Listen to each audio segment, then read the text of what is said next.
An important safety test that is required for regulatory approval. The successful safety test moves the vaccine one step closer to commercial availability. The new results show that USDA's vaccine candidate does not revert to its normal virulence after being injected into the swine. This reversion to virulence test is required to ensure that the vaccine's weakened form of ASF virus does not revert to its original state. The safety studies are necessary to gain approval for use in Vietnam and eventually in other countries around the world. However, future commercial use will depend on approval from the Department of Animal Health within each requesting country. Although the virus is causing profound economic losses to the swine industry, so far no outbreaks have been reported in the United States. I'm Sabrina Halverson for the Southeast Agnet. Springtime means Mother's Day and unbeatable prices on made-for-mom gifts. Like ladies' Lincoln Outfitters Bermuda shorts, starting at $15.99 a pair. Or assorted 10-inch premium hanging flower baskets, just $14.99 each. Or save $10 on our replica whiskey barrel planters, now only $9.99. Get them at RuralKing.com or your neighborhood Rural King, America's farm and home store. When it really counts, depend on the source for the latest weather updates, keeping you ahead of the storm. 96.3 FM, 1370 AM, The Source. Today will be partly sunny with a high of 88 to 90, then clear skies tonight, low 65 to 69. Partly sunny on Thursday, high tomorrow 83 to 86. Then we'll have variable cloudiness Friday with a few showers and a high of 80 to 82. From the Florida Weather Center, I'm Holly Holdren.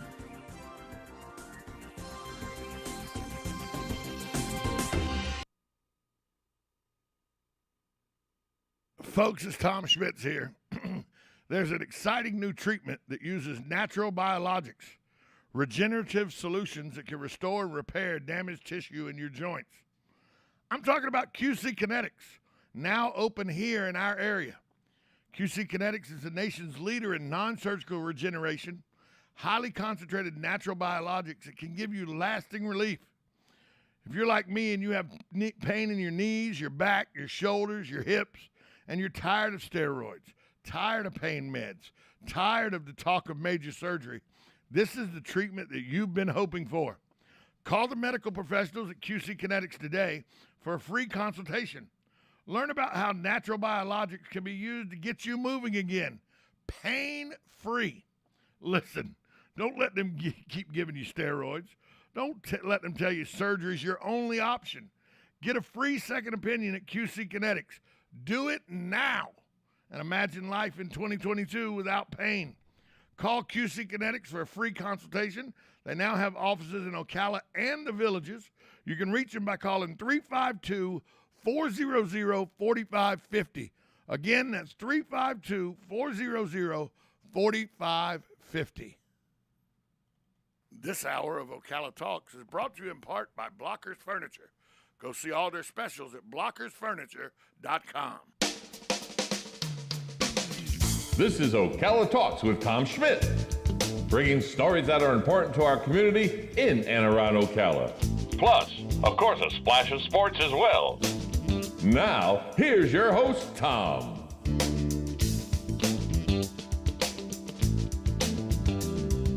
Welcome back to Ocala Talks on a Wednesday. 622-9622 is the number to call if you want to get involved with the show. Natalie, the intern, is here with us. Somebody goes, what's Natalie's last name? The intern. Natalie, the intern's in the building with us. And you know what a slippery slope is, right? Yes. If you're on a ski slope or something, it's slippery, you could fall and maybe damage yourself. So that's the term. That's what a slippery slope, a sidewalk that's kind of downhill that may have ice on it and you slip. That's where slippery slope came from. A place where you lose control and have no way to stop something that's gained momentum going downhill. And you always hear people say, oh, when you do that, you're opening up yourself to a slippery slope. You hear that all the time. Well, you know how there's been legislation here lately to ban books that people don't agree with that their children should be exposed to? Yep. You know, there's always movements like Catcher in the Rye and To Kill a Mockingbird's one of those books they wanted banned. Tom Sawyer they wanted banned because the N-word's in it. Right, yeah. Okay? I always say you can't use the morals of today to police yesterday. You just can't. It was a different time in the 1870s when Mark Twain was writing Tom Sawyer. It was a different time when To Kill a Mockingbird was being written. The use of that word is horrible, but at that time it was the norm. And so it's included in literature that now people want removed. And I go, be careful.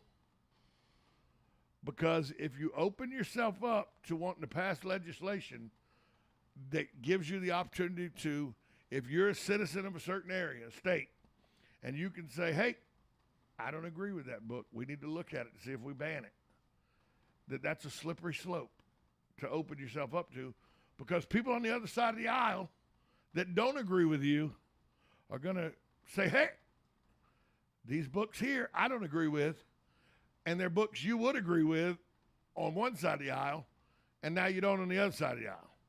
Well, I told you, slippery slopes. Book banning is a slippery slope. Yes. To ban books strictly because you don't like the message is a very slippery slope. And I'll tell you where we're at with this now, just in a few moments. But first, good morning. You're on Ocala Talks. Hey, Tom, can you hear me? Hey, how are you? It's Mark, the Marine buddy.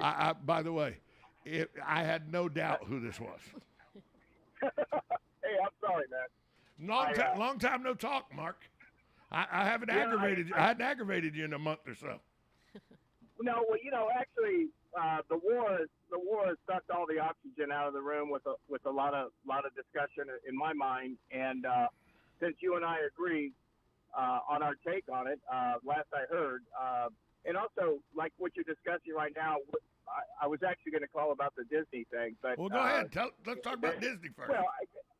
Well, that really doesn't really interest me. I think it's more of a like your intern says. I think it's more of a retaliatory thing, and I would say that when we live in a country, I don't know that the subject of politics is taboo. We've had athletes and stars and generals and all types of people make comments.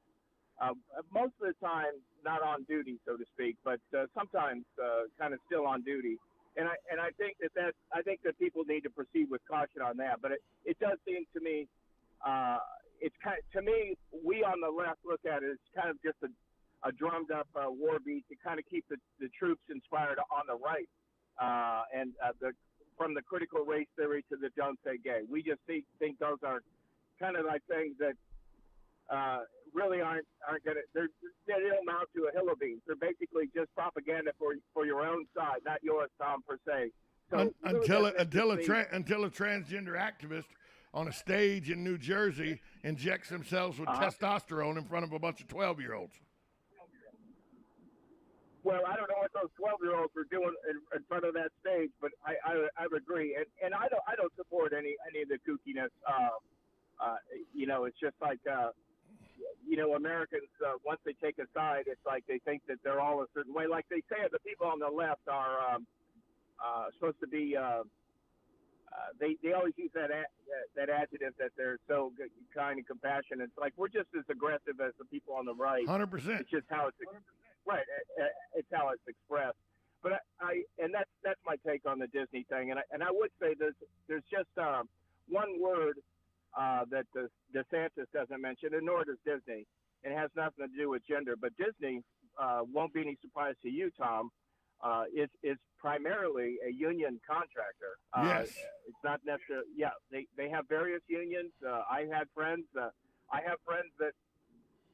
We have carpenters from Gainesville, Florida that work there full time for 30 and 40 years. I've had friends that I've worked with at the nuclear power plants that have done much time there. And it's not a will hire state in their area. It's not a will hire state because they passed legislation in the Reedy Creek that unions have power there, unlike the rest of the state because of the will hire state, the axiom.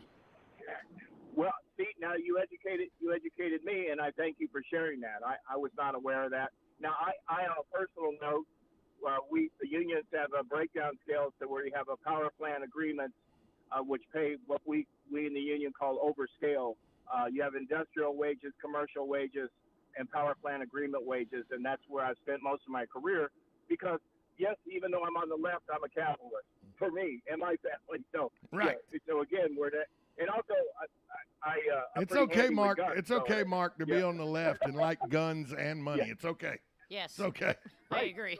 Right. We all like guns and money and stuff like that. So that's the only comment I wanted to make. But it also say, and I know you're a history buff, but Mark Twain, and of course he uses the N word in that book. Not, and I know you know that, not in a defamatory sense, but that's just a popular word at the time. In a societal sense is how he uses it. Sure. And Twain and his brother fought, I think, 2 or 3 battles for the Confederacy, and looked at each other at a certain point and said, this is crazy. Let's get out of here, and ended up in California. Right. And at the end of Ulysses S. Grant's life, Mark Twain helped finance Ulysses S. Grant's autobiography. I thought, man, that's such a cool American story, how that whole thing spun around on itself. And today, Abraham Lincoln would be considered a liberal for conservatives. And I would say the heart of the Conservative Party cares not for Abe Lincoln, but we on the left don't hate anybody. But on that same vein, yes. In today's society, the left would think John F. Kennedy was a moderate Republican. And actually, there's many people on the left that think that Barack Obama was a moderate Republican too. So, okay. I have to hang up now. All right. All right, Tom. Thanks, Mark, for the call. All right. Thank you. Bye. Yeah, people on the far left might think that. But the slippery slope point I was bringing up, and he talked about Twain and how societal-wise he used words that were generally accepted wrongly, but at that time that was how life was. Well, I told you if you don't watch it, people on the other side will come right back at you. Like Mark said, not all people on the left are passive, hippies that just free love and peace, brother. Yeah. There are people just as aggressive. AOC, whether you like her or not, she's very aggressive. Yes. Okay, the squad, whether you like them or not, they're very aggressive. Yep. Now, if you like them, you like that aggression. If you don't like them, you think they're a little overboard with their aggression. Just as you think the same thing about Republicans that are aggressive. If you like them, that's good. If you don't like them, they're a little over-aggressive. Well, I think some Democrats should be more aggressive. I think some Republicans should be more aggressive. But the point is, always know that whatever side you're on, there's another complete side of the story.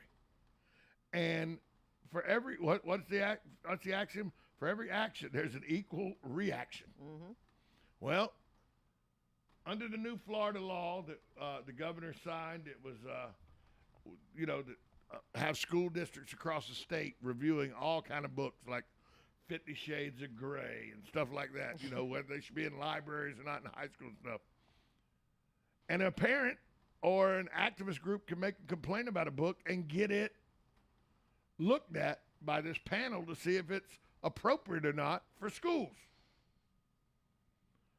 Watch what you ask for. Yep. Because now there's a group that have requested 62 school districts. There's only 67 school districts in the state. 62 school districts have been requested by this activist group to look at a book and consider banning it from libraries and all school functions and everything. Guess what that book is? I don't know. What is it? The Bible. Oh, yep. Yeah, there you go. What's good for the goose? Yep. And I knew this was going to happen because some atheist or some activist group that is against religion, organized religion, was going to say, oh, you want to ban Kill a Mockingbird? Well, they talk about rape, incest. I mean, David sent a man to his death so that he could have his wife. Yep. That's in the Bible. That story's in the Bible, well told in the Bible. And it says in the Bible, his seed poured on the bed because God would not allow him to consummate with the man's wife he sent to the front to die. That is something that, should a third grader read that? They're making the argument, no, he shouldn't. This book should be banned from schools. It should be banned from the library. And if we keep going tit for tat, then how many books are we going to have Exactly. left? I mean, And that's my it's gonna point. be, Once you create this problem, remember that whatever side you're on, the other side can make that problem worse for you. Yes. Yep. So now 62 school districts, because of the way the law is written, 62 school districts have to take time, put the Bible under a microscope, and decide whether it's appropriate for their individual school districts or not. It's unfortunate because I feel like we're putting politics into way too many things. You mean we're putting politics above common sense? Yes, for sure. We've been doing that a long time. Yeah, and it's getting. I mean, even. But the fact that people couldn't see this coming, the people go, oh, well, this is just a bastardization of that law. This wasn't what the law was intended to do. No, it's exactly what the law was intended to do. Yeah. Somebody's not happy with a book being used or referenced at their child's educational place. So they can say, I don't think that book's proper. It needs to be investigated. Yep. Every book is up for that. Any book on the shelf, any book on a desk can be, well, no, I want that investigated. That's not appropriate for my child to have to be exposed to. Yep. Just like I kind of said, you can't have it both ways. So you don't like certain books. Well, guess what? Other people don't like other people books. don't like your books. Yeah, exactly. And now, is it complete retribution? Of course it is. Well, yeah, But, we've come to a point in our society where hold my beer becomes much more important than common sense. Yeah. You want to ban Kill a Mockingbird? Hold my beer. Mm-hmm. You You want to ban the Bible? Hold my beer. Yeah. It's like you said, eventually, there's a group, I know this to be fact because it happened in North Carolina when I was teaching. There was a group of activists, right-wing, religious, conservative activists, and they were more religious than they were political. They wanted the books, Dick and Jane books, banned. The readers that you use to teach children to read. See Dick run, see Jane run, Right. see Spot bark, those books. They wanted them banned because of the name Dick. Really? Because they thought it was offensive. Something as mundane as Dick and Jane books, Yeah. which a 5-year-old or 6-year-old would have no idea what reference you were using for that word. Exactly. It's a single syllable word that was easy to pronounce. It gave you the right, consonant sounds, the K and the C, it was good to help you as a reading primer. They wanted it banned because of the guy's name in the book. Common sense got replaced a long time ago. Yeah, and it's very unfortunate. And for those folks that thought that, we need to look at books like Kill a Mockingbird. We need to look at books like Catcher in the Rye. We need to look at books like Of Mice and Men and Tom Sawyer and all, because they don't portray, they use back, and that's the the left wanted to do that. Then the right came back and said, well, we need to look at Ladies Chatterley's Lover in a high school. We need to look at 50 Shades of Grey. We need to look at these different books that didn't agree religiously with what they thought. Well, here it is, folks. Now they've weighed back in. Well, we need to ban the Bible too then. Because there are stories of incest. There's stories of rape. I mean, remember, the first murder, according to the Bible, the first murder that ever happened was described in detail in the Bible, Cain and Abel. It was the first murder, if you are of Christian belief or Judea belief, it was the first murder ever, was Cain killing his brother Abel. Should kids be exposed to murder? Well, here's my thing. I don't understand why we're so up in arms about these books. First of all, that have been in classrooms forever. Since they were written. But then, they're called the classics for a reason. But then we have kids playing video games where you shoot people and rob people. And, but when people bring up that argument, I always say, yeah, but they've been around forever too. People go, no, they haven't. Video games where people get killed and everything hadn't been around, but the concept has been, and I'll tell you how I know. I'm 55 years old. I used to wake up on Saturday mornings when I was 5, 6, 7 years old, 50 years ago, 48 years ago, 50 years ago. And I would watch my favorite cartoon. And one of my favorite parts of that cartoon was a little bald-headed guy in a hunting outfit that would take a loaded 12 gauge and shoot a duck in the face. The duck's bill would spin around, shot him in the face with a loaded double-barrel 12 gauge. And the duck would turn his bill back around and go, "You're despicable." Right. We saw a hunter shoot a duck that was portrayed as a human right in the face. I mean, at least it wasn't as graphic back then. Right. But we saw a coyote commit suicide hundreds of times because he was too dumb to realize Acme wasn't a good company to buy from. Right. And they tried our intelligence because a coyote can run about 24 miles an hour. A roadrunner doesn't run but about 14 miles an hour. That coyote would catch that roadrunner every time. Yeah. So when people say, well, they talk about these books and they got all this violence in video games. We've had if taking a loaded 12 gauge and blowing somebody's face around to the other side isn't violence. So, but Yosemite Sam would elevate himself by shooting his guns. So what are we trying to? I guess my point is, what are we trying to protect our kids from by not having these books? I mean, in reality, when there's so many other areas that they can get this same kind of information and be exposed to the same kind of thing. Because somebody's got to be angry and upset about something all the time. Yeah, and that's again. And it's tit for tat.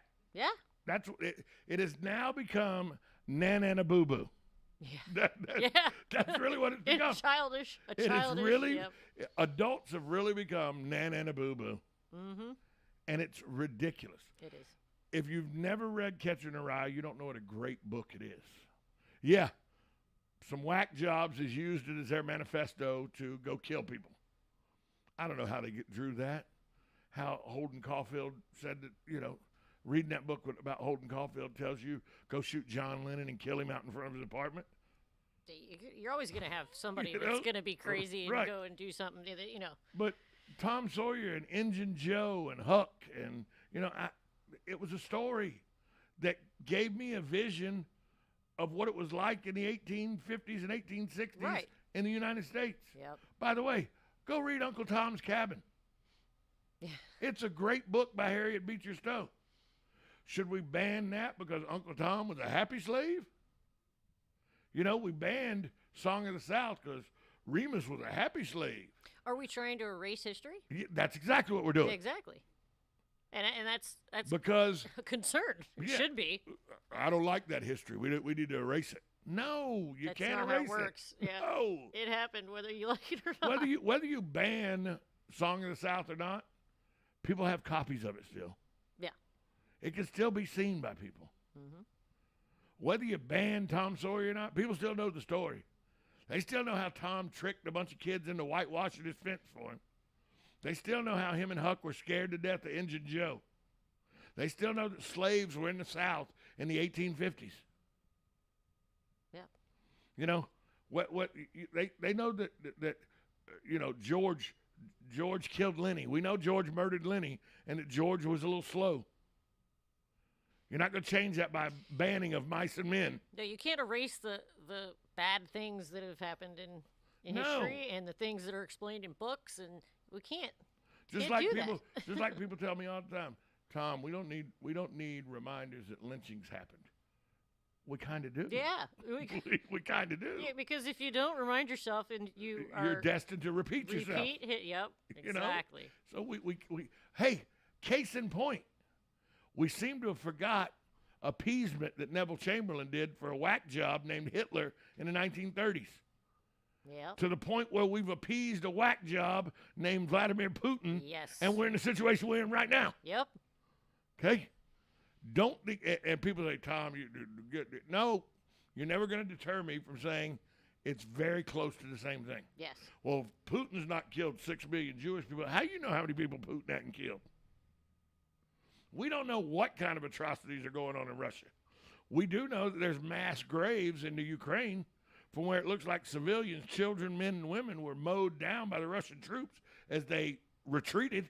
We know that. Yeah, and we know that they're continuously bombing a place that they know civilians are trying to hide in. We know they're bombing schools, and we know they're bombing hospitals. Yep. We know they bomb children's hospitals. Maternity wards. But, Tom, they're Ukrainian. They're not Jewish. What the hell does that matter? Yeah. It's a people. Yeah. It's a genocide that's going on. Yep. And we saw it coming because we knew this guy was a whack job. Yep. But we've got politicians that are supporting it. Any world leader that circulates a picture of himself riding bare-chested to show the world how strong he is, that's a guy that may need psychological counseling. Yes. Mm-hmm. He should go see someone for that. So we saw this coming. Yeah. Yeah. And if you don't remind yourself of these things, like I'm a firm believer that we should show the planes flying into the World Trade Center at least once a month. Should always remember. Because you need to remember it so that you stay vigilant. But Tom, that will lead to people still hating Muslims, and it leads to people hating people who hate America. That's what it gives to me. I don't hate them. I don't hate people because of their religious beliefs. I hate people because of their crazy beliefs. I don't like people because they think it's okay to kill 3,000 Americans. That's why I don't like people like that. You don't even have to think about it that way. You can think about it as remembering the people that unfortunately passed away that day. Exactly. We got to take a break. We'll be right back on WOCA, The Source. USA Radio News with Lance